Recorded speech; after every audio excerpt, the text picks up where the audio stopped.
So guys, जैसा कि हमने पिछले एपिसोड में देखा कि शियाओ ने थंडर सूट को एक्टिवेट करके कोल्ड्रॉन के अटैक से बच रहा था। उसने वर्ल्ड स्टोन को नष्ट कर दिया और वो मैग्मा से भी बच गया। इससे उसकी पावर बढ़ी थी और उसने टेस्ट को पास कर लिया। उसने ट्रेजर बॉक्स हासिल कर लिया, पर वो अपनी पूरी पावर के साथ भी उसे खोल नहीं पाया। अब वहाँ बाकी के पेटिशनर भी आने लगे थे, जिनके साथ वहाँ मौजूद कॉफिन रेजोनेट हो रहे थे और वो उन कॉफिन में मौजूद ट्रेजर को आसानी से हासिल करने लगे। शियाओ इससे नाखुश था क्योंकि उसे कॉफिन से एक भी ट्रेजर नहीं मिला, जबकि वो सबसे पहले यहाँ आया। जियान यून भी एक ट्रेजर को हासिल करने लगा। शियाओ को इससे काफी गुस्सा आया और उसे मारने लग गया था, पर निंगचुआन के साथ वो वहाँ से निकल गया था। शियाओ उसका पीछा कर रहा था। अब एशियन इमोर्टल के उस अरीना में बाहरी दुनिया के कई सारे गॉड आ गए थे, जो सभी शियाओ को मारना चाहते थे और बाकी के पेटिशनर के ट्रेजर को लूटने की कोशिश करेंगे। फिर अब हम देखते हैं कि शियाओ अपने दोस्तों और बाकी के कुछ पेटिशनर उस अरीना में मौजूद थे और उन गॉड ने पूरे अरीना में शील्ड को एक्टिवेट कर दिया था ताकि कोई भी बाहर ना जा पाए। उन सभी गॉड्स की पावर गॉड रियल्म में थी, जिससे उन सभी का सामना करना शियाओ और बाकी सभी के लिए काफी ज्यादा मुश्किल होने वाला था। काओ युशेंग शियाओ से कहता है कि हम इनका सामना नहीं कर सकते, हमें जल्दी से यहाँ से निकलना होगा। और वो तेजी से ऊपर की तरफ जाता है, पर वहाँ मौजूद शील्ड से टकराकर वो वापस नीचे आ जाता है। 10 क्राउन किंग उन सभी 6 गॉड से बोलता है कि तुम खुद को आखिर क्या समझते हो जो हमारे द्वारा हासिल किए गए ट्रेजर को लूटना चाहते हो। यूजेन सोचता है कि इन गॉड एल्डर के साथ मूर्खतापूर्ण बातें करने से कुछ नहीं होगा। सबसे जरूरी यही है कि हम एक रास्ता खोजें ताकि यहाँ से बाहर निकल पाए। शियाओ टेलीपैथी से अपने साथियों से बात करता है और कहता है कि इन सभी गॉड एल्डर का टारगेट मैं हूँ। ये सभी मेरे लिए ही यहाँ आए हैं। तुम सभी को इनसे फाइट करने की कोई जरूरत नहीं है, तुम बस तैयार रहना। मैं इनसे फाइट करूंगा जैसे ही तुम सभी को वक्त मिले, यहाँ से निकल जाना। काओ युशेंग बोलता है कि तुम आखिर क्या करना चाहते हो। शियाओ हंसने लगता है और उन एल्डर से कहता है कि तुम सभी सिर्फ मच्छरों की तरह, बिन बनाने वाले गोड्स की तरह हो, जो हर वक्त सिर्फ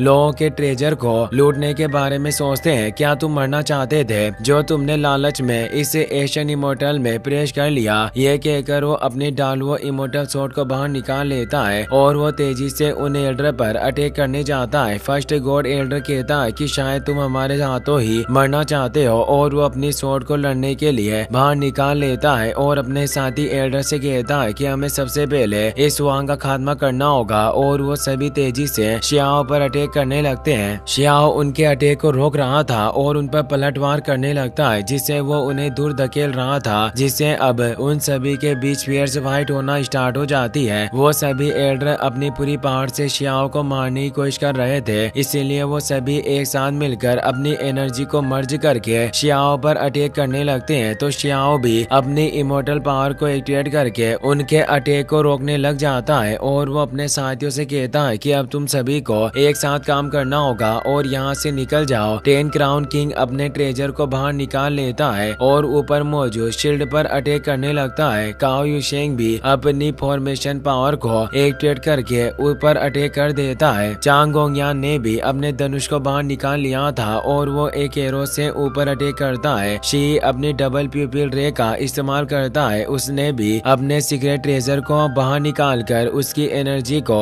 ऊपर बैरियर पर भेजता है। उन सभी के अटैक से बैरियर पर पावर एक्सप्लोजन होने लग गए थे, पर वो अटैक इतने ज्यादा फियर्स नहीं थे कि वो उस बैरियर को तोड़ पाए। शियाओ भी अब अपने एशियन पिल फर्नेस को बाहर निकालता है, जिससे अब हेमल्डी रिवर वाटर से कंट्रोल करके उनसे सभी गॉड पर अटैक करता है, जिससे वो सभी शियाओ पर अटैक करना बंद कर देते हैं और उस हेमल्डी वाटर को रोकने के लिए एक प्रोटेक्शन शील्ड को एक्टिवेट कर लेते हैं, जिससे अब शियाओ को भी बैरियर को तोड़ने का मौका मिल जाता है और वो अपनी पावर के साथ पिल फर्नेस से बैरियर पर अटैक करता है, जिससे वो बैरियर टूट जाता है। 10 क्राउन किंग और यूसेन जल्दी से उस जगह से निकल जाते हैं। वो गॉड एल्डर ये देखकर परेशान होते हैं। फर्स्ट गॉड एल्डर अपने साथियों से कहता है कि जल्दी से उन्हें रोकने की कोशिश करो, तो वो सभी अपनी पावर को एक्टिवेट करके उन पर अटैक करने लगते हैं। शियाओ उन्हें रोकने के लिए पिल फर्नेस के एरोजन वाटर से उन सभी पर अटैक करके चारों तरफ एक शील्ड बना देता है, जिससे वो कुछ देर तक उन पर अटैक नहीं कर सकते थे। शियाओ अपने साथियों से कहता है कि मैं चंद पलों के लिए इन सभी को रोक कर रख सकता हूँ, इसीलिए जल्दी करो और यहाँ से निकल जाओ। काओ युशेंग उसे कहता है कि तुम क्या करने वाले हो, आखिर तुम इन सभी सभी 6 गॉड का सामना कैसे करोगे। शियाओ बोलता है कि तुम मेरी फिक्र मत करो। काओ यूशेंग वहाँ से निकल जाता है। काओ यूशेंग, चांग गोंगयान और शी भी वहाँ से निकल जाते हैं और शियाओ अब उन सभी के अपोजिट डायरेक्शन में भागकर वहाँ से जाने लगता है। वो सभी गॉड एल्डर अपनी पावर से उस हेवनली वाटर बैरियर पर अटैक करके उसे नष्ट कर देते हैं। फर्स्ट गॉड एल्डर बोलता है कि हमें अलग अलग होकर इनका पीछा करना होगा और वो 3 लोगों के साथ शियाओ के पीछे जाता है और बाकी के 2 गॉड एल्डर शी और बाकी लोगों के पीछे जाते हैं। शियाओ को चारों गॉड एल्डर ने घेर लिया था। फर्स्ट गॉड एल्डर शियाओ से बोलता है कि आज तुम हमारे हाथों मारे जाओगे और वो उस पर एक पावरफुल अटैक करता है। पर अब 8 आर्म्ड क्लेन के एशियन एंसेस्टर वहां जाते हैं जो आसानी से उसके अटैक को रोक लेते हैं और उस फर्स्ट गॉड एल्डर से बोलते हैं कि शियाओ ने अब अखाड़ा छोड़ दिया है, जिससे अब तुम उसके साथ लाइफ एंड डेथ बैटल नहीं कर सकते और यहाँ मैं अब तुम सभी लोगों के साथ फाइट कर पाऊंगा। फर्स्ट गॉड एल्डर उसे देखकर हैरान था। वो हुआंग से कहता है कि तुमने पहले से ही अपने बचाव की योजना बना रखी थी। अब हमें पास का सीन दिखाया जाता है जब शियाओ ने एशियन एंसेस्टर के साथ प्लान बनाया था। उसने एशियन एंसेस्टर को बताया कि एशियन इमोर्टल में जो क्रिएट हो रहा था उससे निश्चित रूप से जल्दी बाहरी पेटिशनर मेरा शिकार करने आएंगे, जिसकी वजह से मैं काफी चिंतित हूँ क्योंकि इतनी लंबी फाइट के बाद मेरा उनसे मुकाबला करना आसान नहीं होगा और बाहरी लोग निश्चित रूप से एक बंच के रूप में मुझ पर अटैक करेंगे। इसीलिए अरीना में आपको मुझे प्रोटेक्ट करना होगा। एशियन एंसेस्टर कहते हैं कि लिटिल फ्रेंड, तुम अभी अरीना के रूल्स के बारे में कुछ भी नहीं जानते। उस एशियन इमोर्टल अरीना के अंदर काफी सारे कानून मौजूद है जो हम मूल निवासियों के ऊपर लागू होते हैं, जिससे मैं अरीना के अंदर कदम नहीं रख सकता और यहाँ तक कि मेरा उस अरीना के पास रहना भी काफी मुश्किल है। शियाओ बोलता है कि आपने मेरा गलत मतलब निकाल लिया। मैं अरीना बैटल में आपकी मदद नहीं चाहता, मैं बस बाहरी लोगों को संभालने में आपकी मदद करना चाहता हूँ। एंशिएंट एंसेस्टर भी इसके लिए तैयार हो गए थे। शियाओ ने मदद के लिए आने की वजह से थैंक्स कहता है। एंशिएंट एंसेस्टर अब ऊपर जाकर अपनी पावरफुल फोरहैंड टेक्निक को एक्टिवेट करते हैं, जिससे वो एक साथ उन चारों गॉड एल्डर पर अटैक करने लगते हैं। वो चारों गॉड एल्डर भी अपनी पावर को एक्टिवेट करके उनके अटैक को रोकने लगते हैं। पर एशियन एंसेस्टर की हैंड टेक्निक काफी पावरफुल थी, जिससे उन्होंने चारों गॉड्स को पकड़ लिया था। वो जोर से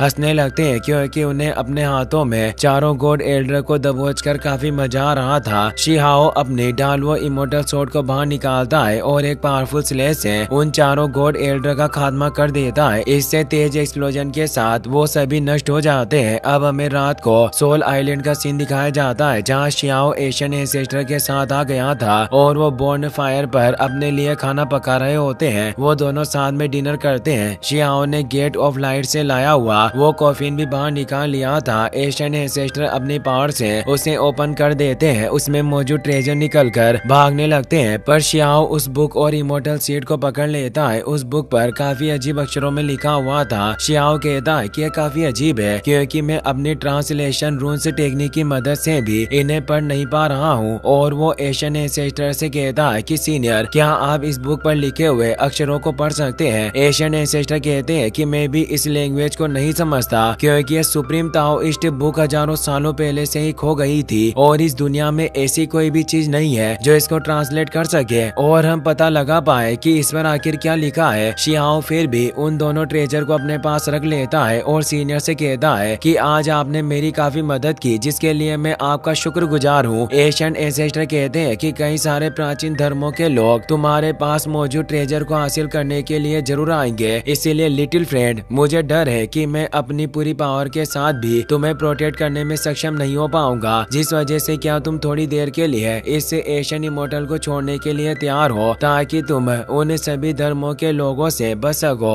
शियाओ बोलता है कि सीनियर, आप चिंता ना करें, संकट की सिचुएशन में हमें एक साथ काम करना चाहिए। मेरा अभी सबसे इम्पोर्टेंट टास्क यह है कि मैं ज्यादा से ज्यादा सफलताएं हासिल करूं, यानी अपनी पावर को जल्दी से जल्दी बढ़ाऊं और सभी बाधाओं को पार कर जाऊं ताकि मैं एक और थंडर स्टॉर्म को बुलाकर थंडर ट्रिब्यूलेशन लिक्विड को और ज्यादा मात्रा में हासिल कर सकूं, ताकि उस थंडर ट्रिब्यूलेशन लिक्विड का इस्तेमाल करके हम सभी इमोर्टल की मैजिकल पावर एरोजन को मैं कम कर पाए। एशियन एंसेस्टर शियाओ को थैंक्स कहते हैं और बोलते हैं कि तुम हम एशियन इमोर्टल से ट्राइब के लोगों के लिए बहुत सोचते हो और हम तुम्हारा ये एहसान कभी नहीं भूलेंगे। शियाओ कहता है कि मैंने सुना था कि एशियन इमोर्टल में एक सेज ट्री यानी एक ऋषि पेड़ था। सीनियर यह समझ जाते हैं और कहते हैं कि तुम जरूर उस ऋषि पेड़ को हासिल करके गॉड रियल्म को पार करना चाहते हो, लेकिन इस कदम को उठाने के लिए क्या तुम जानते हो कि तुम्हें किन किन खतरों से गुजरना पड़ेगा? शियाओ कहता है कि पवित्र बलिदान के बिना आखिर में इस पूरे हेवन के टॉप पर कैसे पहुंच सकता हूं, और मैंने सुना है कि उस ऋषि पेड़ के अंदर काफी ज्यादा लाइट एनर्जी मौजूद है जो मेरी बॉडी को रिफाइन करके उसे टेम्पर कर सकती है, और उसकी मदद से मेरे लिए ब्रेक थ्रू करना आसान होगा। भले ही रास्ता कितना भी मुश्किल क्यों ना हो, मैं उसे आजमाने के लिए तैयार हूँ। एशियन एंसेस्टर कहते हैं कि लिटिल फ्रेंड, जब तुमने अपना मन बना ही लिया है तो मैं तुम्हारी मदद जरूर करूंगा और मैं तुम्हें एक स्पेशल जगह पर लेकर जाऊंगा। बस तुम्हें मुझे फॉलो करना होगा। और वो दोनों वहाँ से निकल जाते हैं। तभी हम देखते हैं कि दो गॉड एल्डर अभी भी जिंदा थे और वो उन दोनों को जाते हुए देख लेते हैं। इसी के साथ ये एपिसोड यहीं पर खत्म हो जाता है। गाइस, अगर आप इसका नेक्स्ट पार्ट भी जल्दी देखना चाहते हो तो इस वीडियो को लाइक करने के साथ साथ चैनल को सब्सक्राइब जरूर कर लेना। Thanks for watching.